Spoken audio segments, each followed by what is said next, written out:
ये है talks news network और आप देख रहे हैं पॉलिटॉक्स, राजनीति का कच्चा चिट्ठा। कहते हैं किस्मत एक मौका सबको देती है, लेकिन ये सामने वाले पर निर्भर करता है और कोई उस मौके को गवा देता है। ऐसा ही कुछ देखने को मिला आदित्य ठाकरे और राहुल गांधी के राजनीतिक करियर में।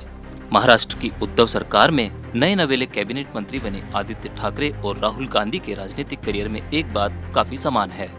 दोनों के पास एक समान मौके आए जब वे राजनीति में और आगे बढ़ सकते थे, लेकिन राहुल गांधी ने वो मौका गवा दिया, जबकि आदित्य ठाकरे ने इस मौके को अपने हाथ से नहीं जाने दिया। हालांकि आदित्य को ये मौका प्रदेश की राजनीति में मिला, वहीं राहुल गांधी को राष्ट्रीय राजनीति में। दरअसल राहुल गांधी को ये मौका मिला 2009 में, जब राहुल गांधी अमेठी सीट से आम चुनाव जीतकर लोकसभा पहुंचे। उस वक्त उनके पास प्रधानमंत्री बनने का स्वर्णिम मौका था, लेकिन पार्टी ने डॉक्टर मनमोहन सिंह को लगातार दूसरी बार प्रधानमंत्री पद के लिए चुना। हालांकि यही माना जाता है कि राहुल गांधी तो प्रधानमंत्री बनना चाहते थे, लेकिन उस समय कांग्रेस अध्यक्ष और यूपीए चेयरपर्सन सोनिया गांधी नहीं चाहती थी कि ऐसा हो। लेकिन शायद यहाँ सोनिया और राहुल दोनों से एक बड़ी गलती हो गई। राहुल गांधी ने प्रधानमंत्री बनने का मौका तो खोया ही, मंत्री बनने तक की जहमत नहीं उठाई। अगर वे ऐसा करते या सिर्फ मंत्री भी बन जाते तो 2013-14 में जब देश भर में मोदी लहर छाई तो उनकी छवि केवल एक सांसद के तौर पर अपरिपक्व नेता की ही नहीं बनी रहती। विपक्ष ने भी उनकी कमजोर और नासमझ समझे जाने वाले नेता वाली छवि को जमकर भुनाया। यहाँ तक कि विपक्ष ने उन्हें पप्पू के नाम तक से संबोधित किया। चूंकि राहुल गांधी चांदी की चम्मच लेकर पैदा हुए थे, तो ये मानना जायज है कि सोनिया गांधी के बाद पार्टी की बागडोर और कांग्रेस की विरासत राहुल गांधी के हाथ में ही आनी है। शायद इसीलिए राहुल गांधी को मंत्री पद अपने लिए छोटा लग रहा हो, लेकिन कांग्रेस ने राहुल गांधी के पार्टी अध्यक्ष बनने के बाद 2019 में हुआ लोकसभा चुनाव उनके चेहरे पर ही लड़ा। या यूं कहा जाए कि अगर कांग्रेस इस आम चुनाव में अगर बहुमत ला पाती तो शायद राहुल ही प्रधानमंत्री पद के प्रमुख दावेदार होते। लेकिन कहते हैं ना, अब पछताए होत क्या जब चिड़िया चुग गई खेत। ऐसी ही कुछ परिस्थितियां आदित्य ठाकरे के सामने भी रही।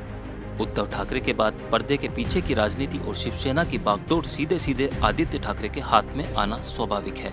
लेकिन शायद उद्धव ठाकरे ने समय रहते कांग्रेस और राहुल गांधी से सबक लेते हुए न सिर्फ सक्रिय राजनीति में उतारा, बल्कि पहले चुनाव में ही आदित्य ठाकरे को मुख्यमंत्री का दावेदार भी घोषित कर दिया।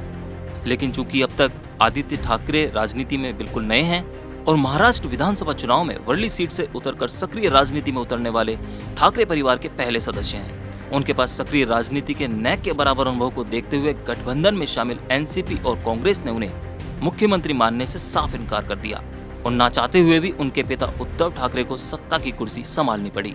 लेकिन उद्धव ठाकरे, जो कि शायद अपने बेटे के राजनीतिक करियर को लेकर चिंतित थे, ने कोई मौका न गंवाते हुए आदित्य को पहले मंत्रिमंडल विस्तार में ही कैबिनेट मंत्री बनाया। इस तरह महाराष्ट्र में एक नया राजनीतिक इतिहास रच गया कि महाराष्ट्र की राजनीति में ऐसा पहली बार हुआ है जब किसी भी सरकार में पिता मुख्यमंत्री और बेटा कैबिनेट मंत्री रहा हो। इस तरह उद्धव ने समय रहते अपने बेटे आदित्य ठाकरे के राजनीतिक भविष्य को सेट कर दिया।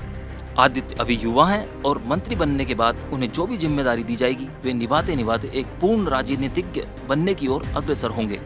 यानी अगले चुनाव में जब वे मैदान में उतरेंगे तो उनके पास सक्रिय राजनीति का पूरे 5 साल का अनुभव होगा। वहीं राहुल गांधी ने केवल पार्टी की जिम्मेदारियां निभाई हैं, जो कि सक्रिय राजनीति से पूरी तरह उलट है। दोनों में जमीन और आसमान का फर्क है। यहाँ एक बात का जिक्र करना बेहद जरूरी है कि महाराष्ट्र चुनाव से ठीक पहले राजनीतिक कवरेज के दौरान हिंदी चैनल की एक एंकर ने आदित्य ठाकरे को शिवसेना का राहुल गांधी कहकर संबोधित किया था। एंकर ने ऐसा क्यों कहा, ये ऊपर दी गई परिस्थितियों को देखकर समझा जा सकता है और इसमें कोई दो राय भी नहीं है।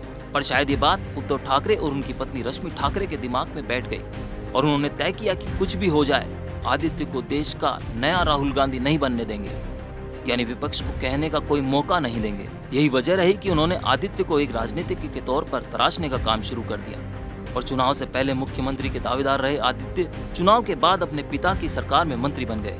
अब महाराष्ट्र में जब तक उद्धव सरकार टिकी रहेगी, आदित्य को मजबूत और समझदार नेता के तौर पर उनकी पकड़ मजबूत होती रहेगी। पॉलिटॉक्स ब्यूरो, महाराष्ट्र। ये है टॉक्स न्यूज नेटवर्क और आप देख रहे हैं पॉलिटॉक्स, राजनीति का कच्चा चिट्ठा।